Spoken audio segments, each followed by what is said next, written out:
Hello guys! Hello Aquarius! Welcome dito sa aking channel, Kapalaran 888 Aquarius. Alamin natin kung anong messages, vibration, gabay energy para sa lahat ng Aquarius friends natin na nanonood sa ngayon. Ito ay general reading guys. Pwede kang makaresonate, gamitin mo ang iyong intuition sa panonood, okay? Weekly tarot siya. Mercury retrograde. Aquarius. Masyado tayong bulol. Wow! Ang ganda. 28, 10, 35, 8, 24, 6 balance. Okay. Posibleng sa linggong ito, may offer of relationship ba? Offer ng kasal? Paki-comment sa comment section, guys. Kasi kung makikita mo dito, posibleng may mag-offer, may maglalakas loob na mag-offer sa'yo ng kasal, engagement ba to? Or pag-ibig, commitment, or kano pa man. Ang galing niya. Diba? Tingnan mo, oh. Pwede nga na relationship ka, tapos isang single ang posibleng mag-offer sa'yo ng relationship. Or pwedeng, ikaw ay single, etong nag-offer sa'yo is in a relationship siya. Comment down below. Be careful. 35. Sa usaping pera, kung may mga issues ka regarding pera, may mga problema ka, sa linggong ito medyo nakahang muna siya. Kalmado muna yung mga problema mo sa pera. Walang masyadong galaw. Walang masyadong ganap yung mga pinoproblema mo sa usaping pera. Okay. So, sa linggong ito din, sinasabi ng barahan na may mga signs, symbols, synchronicities na posibleng makuha ka, Aquarius, tungkol sa relationship na to. Like for example, kung may nag-offer sa'yo ng relationship, kasal, or kano pa man, or tungkol sa pera, may mga symbol ka dyan, may mga signs, signals na makukuha ka na pwedeng makatulong sa'yo. Okay? So, keep the faith. Have faith, guys. And lahat ng ito na binibigay sa yung symbol ng ating universe is para yan sa'yo. Okay? Parental care, family change. Sa linggong ito, sinasabi ng barahan na kung ikaw ay magulang, may anak ka, kailangan ng anak mo yung parental care mo. If ikaw naman is anak, kailangan mo ng tulong ng magulang mo. Parang ganon. And family changes, maraming pagbabago ang posibleng maganap sa pamilya mo. Yun na nga, may kakasal, may wedding anniversaries, merong new beginning sa relationship, may magkakarelasyon na magsisimula, may magkakabalikan, meron ditong, ang nakakaloka dito guys is, meron ditong magkarelasyon sila, tapos, ang tagal-tagal niya nang naghihintay ng offer ng kasal. Tapos, nung time na inoferan siya na, tara magpakasal na tayo, doon siya biglang nahang, 'di ba? Natameme siya. Hindi niya alam kung ano yung sasagot niya. Pero yung iba dito, sasagutin niya. From single, magpapakasal into married life. May engagement, may hihingi ng abiso, ng permit sa magulang. Parang ganun.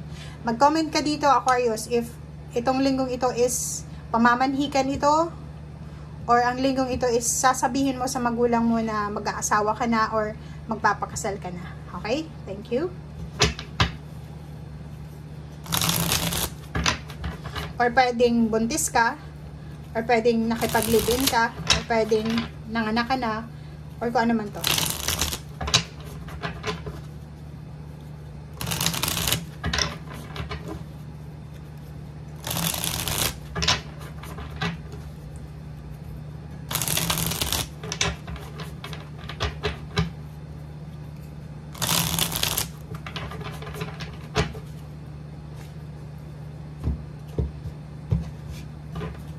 Okay.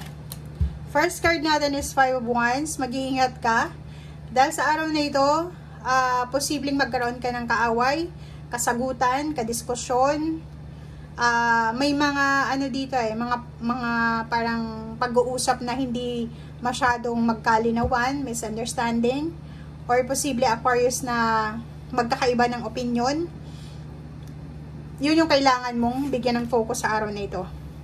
Lalo na sa usaping pera, tungkol sa pera, pwedeng makakuha ka, maka-encounter ka sa araw na ito ng kaaway, or pwedeng makakuha ka ng kasagutan dahil sa pera. Okay, so pwedeng tungkol ito sa pamilya, or pwedeng tungkol ito sa boss mo, or kanino man ito. Ganon. So, yun. So, nakikita natin dito na mag-iingat ka dahil today is sobra-sobrang nakikita mo naman ngayon na pwede kang makakuha ng kaaway, pwede kang makakuha ng kasagutan dahil lang sa iba yung opinion nyo sa bawat isa, lalo na sa pera. It's either kontrata, pagpapakasal, yun, sobrang visible yung pagpapakasal. Like, gusto mo nang mag-asawa siguro, gusto mo nang magpakasal, pero may mga kapatid ka siguro na ayaw nila sa decision making mo. May nanay ka siguro na against siya.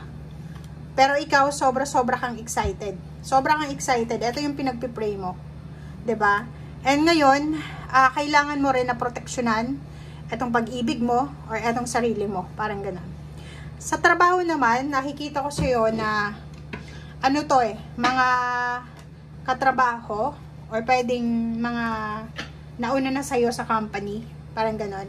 Kapapasok mo pa lang sa company, tapos biglang tumaas yung posisyon mo sa trabaho, tumaas yung sweldo mo, na-promote ka. And yun yung pwedeng maging dahilan ng mga pag-aaway. Pwedeng bago ka lang sa trabaho, tapos may nag-offer sa'yo ng bagong kontrata. Pwedeng bago ka lang sa trabaho, tapos binigyan ka na ng isang task or isang project na dapat is para yan sa tenure na empleyado. Parang gano'n. Nakikita ko sa'yo dito na sobra kang masaya, grateful, masaya, confident ka na etong biyaya na to, wedding proposal, contract proposal, renewal of contract, new job, or business, or kung ano man, or new relationship ito na ino-offer sa'yo. Alam mo na deserve mo ito. Alam mo na para yan sa'yo. But, sinasabi ng bara sa'yo dito na mag-iingat ka pa rin. Kasi, makikita mo naman itong 5 of Wands na may mga tao na nakatingin sa'yo. Binabantayan nila bawat galaw mo. Na, anytime magkamali ka, wala ka na. Parang tatanggalin ka, parang ganon. Isusumbong ka. So, mag-iingat ka dahil ang daming evil eye sa paligid mo. Sobra-sobra. Dahil yan sa pera, dahil sa promosyon, dahil sa trabaho, kontrata, relationship, or paano pa man. Okay guys, so thank you for watching and see you again. Bye!